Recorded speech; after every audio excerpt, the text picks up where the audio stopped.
début, j'aimais le vin. J'aimais aller aux vignes, j'aimais voir ce que mon père faisait, mais je ne savais pas encore si je voulais faire ça.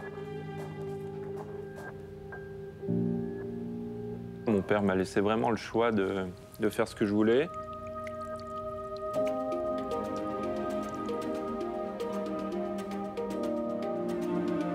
J'étais bon dans un sport, et c'est quand on arrive à l'âge un peu à l'adolescence, qu'on aime bien faire la fête, sortir, que les sport-études étaient hyper stricts.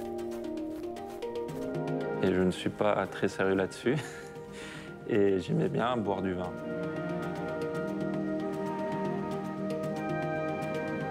Même à mon plus jeune âge, on commence à boire du vin en Bourgogne. Et donc, j'ai décidé d'aller au lycée viticole et voir si ça me plaisait vraiment. Et oui, je suis tombé fou amoureux. Je pense que c'est compliqué de faire un autre métier quand on est là-dedans. Voir son père faire ça, voir que c'est un héritage de famille, c'est les vignes de famille.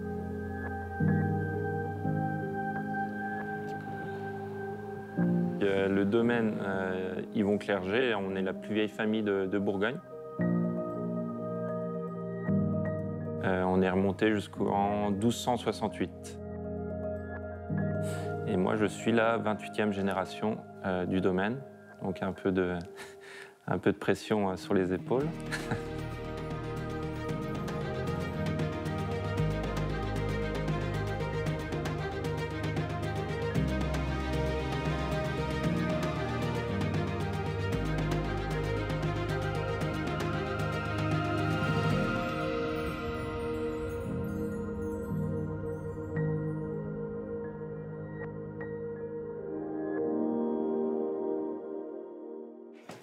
Suivez-moi.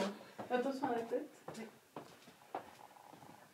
Moi, j'ai donc 31 ans. On est nombreux sur la région où on est une génération qui est en train de reprendre tout doucement le flambeau de l'ancienne génération de nos pères, mères. Donc on travaille avec ma sœur aujourd'hui, avec mon père, qui est très ouvert d'esprit, qui nous suit dans tout ce qu'on a envie d'essayer, parce que bien sûr, ça reste raisonnable et faisable. C'était le père. Donc historiquement, en Bourgogne, le vin est arrivé il y a très longtemps. Et c'est surtout les moines qui ont vraiment développé le domaine par les parcellaires, le sol. Ils ont accordé beaucoup d'importance par rapport à ça. Ce qui différencie la Bourgogne aux autres régions de France, c'est que vraiment la Bourgogne, c'est du parcellaire. On passe d'une vigne à une autre, on n'a pas du tout le même terroir. Donc quand on dit terroir, c'est vraiment la composition du sol, argileux, calcaire. Et c'est ça qui fait la magie de la Bourgogne. Historiquement, la production de vin elle a été importée par les Romains. Et ensuite, ça a été repris par les moines de Cluny et de Cîteaux, qui ont en fait vraiment sélectionné les plus belles parcelles et sélectionné aussi les cépages. Leur héritage, c'est le pinot noir, le chardonnay. La Bourgogne est assez particulière dans le style monocépage. C'est-à-dire que majoritairement, en règle générale, le rouge sera composé de pinot noir et le vin blanc de chardonnay. Pourtant, on est sur le même cépage, enfin les mêmes cépages avec le chardonnay et le pinot noir, mais il y a tout le temps des nuances, des différences entre chaque vin, chaque région. C'est vraiment bien structuré, la Bourgogne. On ne peut pas faire ce qu'on veut. Ce qui est très spécifique de la Bourgogne, en fait, c'est justement ces appellations qui correspondent à des cahiers des charges qui sont extrêmement stricts. Et ce qui fait que tout est contrôlé pour faire un vin très qualitatif. Donc le cahier des charges régule la quantité produite, le degré alcoolique, la quantité de pieds à l'hectare, les manières de ramasser le raisin parfois, et surtout sur quelle aire d'appellation en fait, sur quelle surface spécifique on peut produire telle appellation. Et tout ça est très contrôlé en fait. Ce qui est très intéressant aussi, c'est qu'on ne peut pas irriguer. On ne contrôle pas la pluviométrie, la quantité d'eau dans la parcelle. Donc on est complètement soumis au climat. Et c'est ce qui fait aussi la beauté de chaque millésime. Donc traditionnellement, les exploitations elles se transmettent dans les familles en fait. Aujourd'hui, du coup, moi je m'installe avec mon frère et mon père donc, sur l'exploitation familiale. Donc une exploitation que mon père tient depuis des années et qu'il a repris lui-même de son père et de sa mère il y a déjà 25 ou 30 ans. Le modèle bourguignon est vraiment basé sur les domaines familiaux. Nous, on en est la preuve, on a un domaine, on travaille en famille.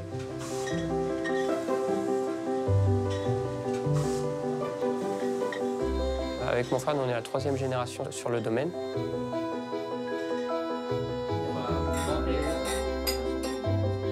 Mais la culture de la vigne dans notre famille remonte jusqu'à la Révolution française.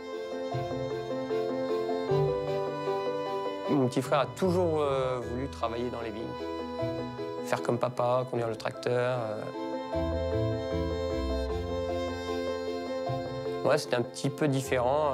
Je ne pourrais pas dire que j'ai toujours voulu faire vigneron. Au contraire, j'avais d'autres idées et même souvent aucune idée. Comme j'avais toujours donné un coup de main à mes parents, moi je travaillais dans les vignes, mais je m'étais jamais posé la question est-ce que je vais bosser là-dedans? Et du coup, c'est après mon baccalauréat, je suis allé faire des études à Beaune, dans le vin, mais c'était plus en me disant pourquoi pas bosser dans le vin. Et c'est en arrivant là-haut que ça m'a tout de suite plu. J'ai rencontré des personnes géniales. Après, voilà, je suis plus ressorti.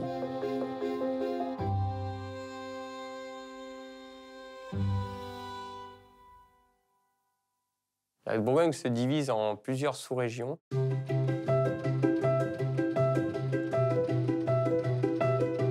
Au centre, en Côte d'Or, nous avons la Côte de Nuit, la Côte de Beaune. Plus au sud, il y a la Côte Chalonnaise. Puis au sud, encore le Mâconnais. Et nous sommes tout au nord, à côté du Chablisien, dans la région du Grand Auxerrois. Nous sommes dans le village d'Irancy. Ici, à Irancy, on est sur des sols type argilo-calcaire, avec des argiles plus ou moins lourdes et des sols plus ou moins profonds, suivant si les vignes sont placées en haut de coteau ou en bas de coteau. Nous accordons beaucoup d'importance au sol en Bourgogne.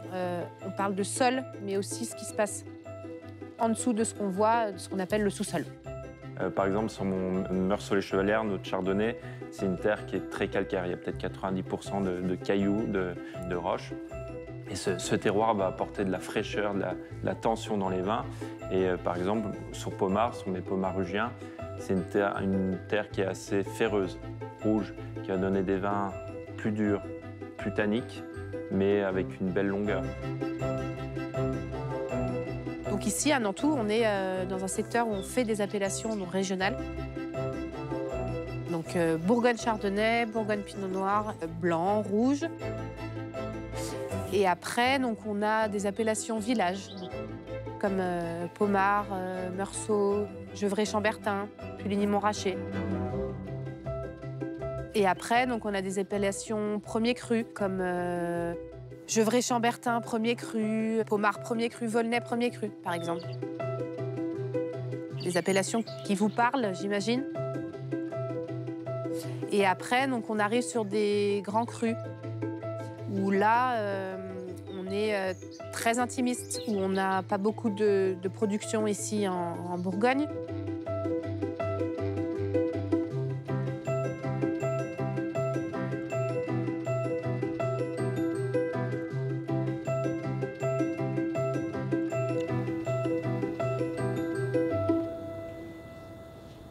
Ben nous, la transmission familiale de génération, c'est un peu particulier. Mon oncle a hérité de son beau-père. Moi, c'est mon oncle. Enfin, c'est pas de fils en père comme c'est assez commun en Bourgogne. Du coup, c'est vrai que j'ai fait mes études dans le vin depuis longtemps, oui. Et c'est vrai que ça s'est fait assez naturellement.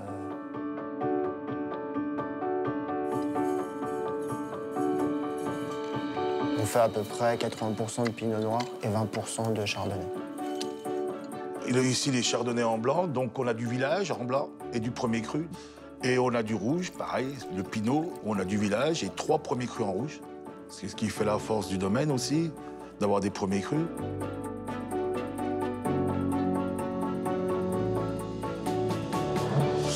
J'ai fait l'école de Bourges, je me suis installé en 97 pour mes 30 ans. Le beau-père faisait 1000 bouteilles, tout le reste, il vendait au négoce, donc il fallait tout y développer, aussi bien les tonneaux, le vin, les terroirs, les premiers crus, les séparer.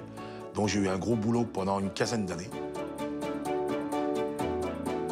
On arrive maintenant en 2023, donc mon neveu qui va rentrer dans le domaine fin d'année. Et on va arriver à 70-80 000 bouteilles qu'on exporte une grosse partie dans le monde entier, des cavistes en France et des particuliers aussi.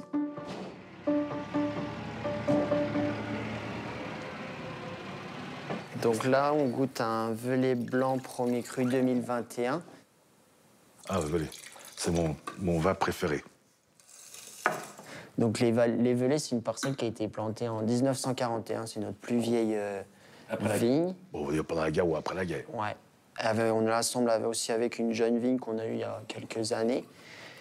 Et du coup, c'est élevé donc, chez une vinification très simple. Hein, c'est tout en caisse, pressuré, puis mis directement en fût, les blancs. Fermentation alcoolique en fût et malolactique aussi. Mercurant, on a des sols quand même assez profonds, notamment sur nos vignes de blanc. Et c'est vrai qu'on a toujours ce côté assez gras, mais on a le millésime 2021 là, donc on a une belle acidité. C'est pour moi des vins qui peuvent se consommer avec et sans repas.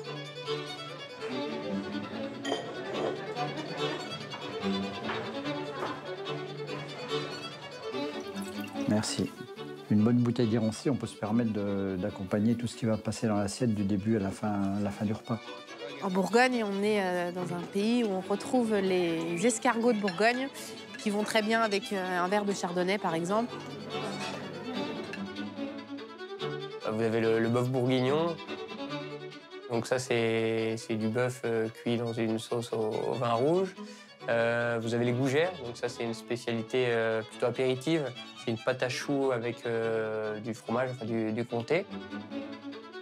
Des œufs en meurette, des œufs cuits dans une sauce au vin avec des lardons et des champignons. Super bon. Non, au niveau gastronomie, on n'est pas à plaindre.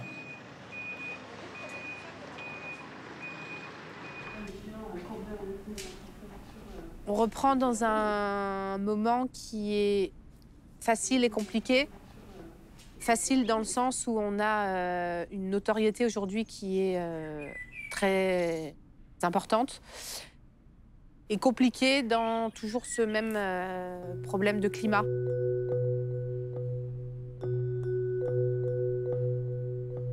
Les plus grosses problématiques qu'on va avoir dans le futur, ça va être déjà premièrement le changement climatique. Nous, depuis qu'on est revenu avec mon frère en 2012 travailler sur le domaine, du coup, ça fait 11 ans qu'on est là et en 11 ans, on sent déjà une évolution. Je suis arrivée en 2015 au domaine et on a commencé de voir un gros changement climatique. On a de plus en plus d'accidents climatiques, de gel, de grêle, trop de pluie, pas assez, voilà. Les étés sont de plus en plus chauds et les raisins de plus en plus mûrs. On est confronté maintenant au réchauffement climatique, comme un peu partout dans le monde, mais surtout en Bourgogne, c'est que le pinot et le chardonnay ne supportent pas trop la chaleur.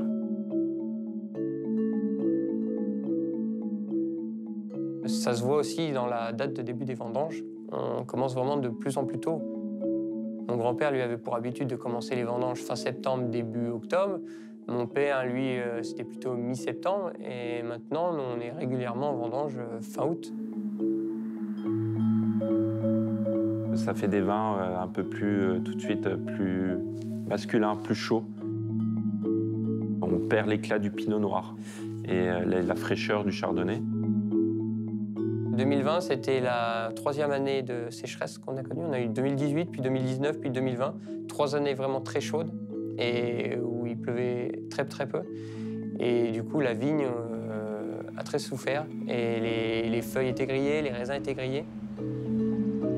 Les vignes manquent d'eau et vu qu'en Bourgogne, surtout en Côte-de-Beaune et en Côte-de-Lion, on n'a pas le droit d'irriguer les vignes, donc les vignes se mènent souvent en stress hydrique.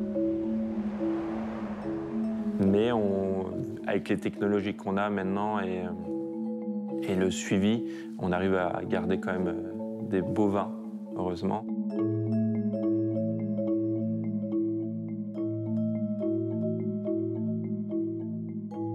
Contrairement à l'ancienne génération, c'est vrai que nous, on a beaucoup eu de chance. On a eu la possibilité de voyager, d'aller voir ailleurs.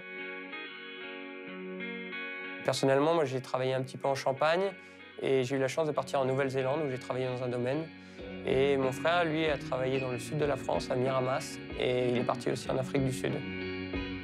J'ai voyagé un peu en Nouvelle-Zélande et aux États-Unis, en Oregon, où j'ai travaillé aussi 6 mois là-bas pour voir ce qui se faisait aussi d'autres choses que les vins bourguignons. Et j'ai beaucoup appris et c'était vraiment intéressant.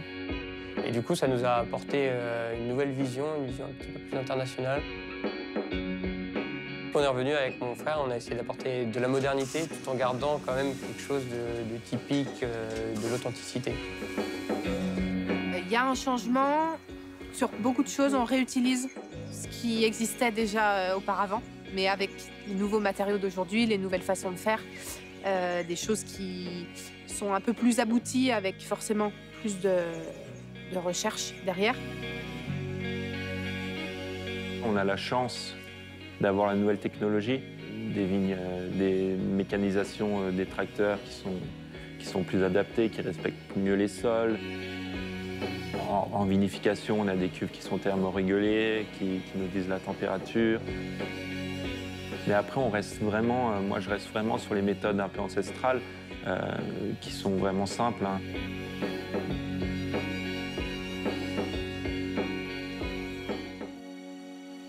Travailler en famille, ça peut être compliqué, mais nous, on a vraiment la chance, tout se passe vraiment bien. Et, le flambeau s'est très bien passé entre la génération de mon père et nous. Il nous laisse faire un petit peu ce qu'on veut. Dès qu'on a des nouvelles idées, il est à 200% avec nous. Vous avez 2 enfants, les 2 reprennent.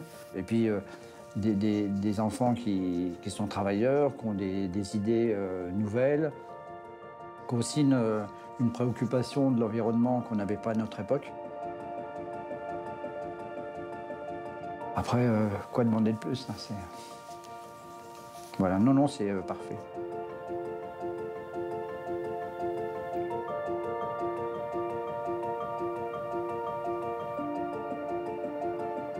C'est vraiment, pour moi, un des plus beaux métiers parce que on ne fait jamais la même chose. De l'hiver au printemps à l'été, chaque saison a sa partie de travail. On va partir d'un cep qu'on va faire grandir en le taillant et on va lui donner la forme qu'on veut. Et après ce cep qui va donner des bourgeons, on va décider comment vont pousser ces bourgeons, combien en laisser. Et après, ça va donner des raisins. Et ces raisins, on va essayer de les mener à maturité pour donner le plus beau vin. Je m'en fiche que ma vigne vaut tant. Moi, ce que je veux, c'est faire mon vin et vivre de ma passion. Et voilà, donc je pense que j'ai la chance de faire un beau métier. En 2020, j'ai eu une petite fille. Du coup, j'espère la 4e génération arrive. En tant que vigneron, c'est vrai que c'est toujours agréable de savoir qu'on travaille pour quelqu'un d'autre, qu'il y a une continuité générationnelle. Parce que c'est un métier où on ne fait pas les choses à court terme, c'est que du long terme. Et donc savoir qu'il y a, je l'espère, une reprise derrière, ça fait toujours plaisir et ça motive.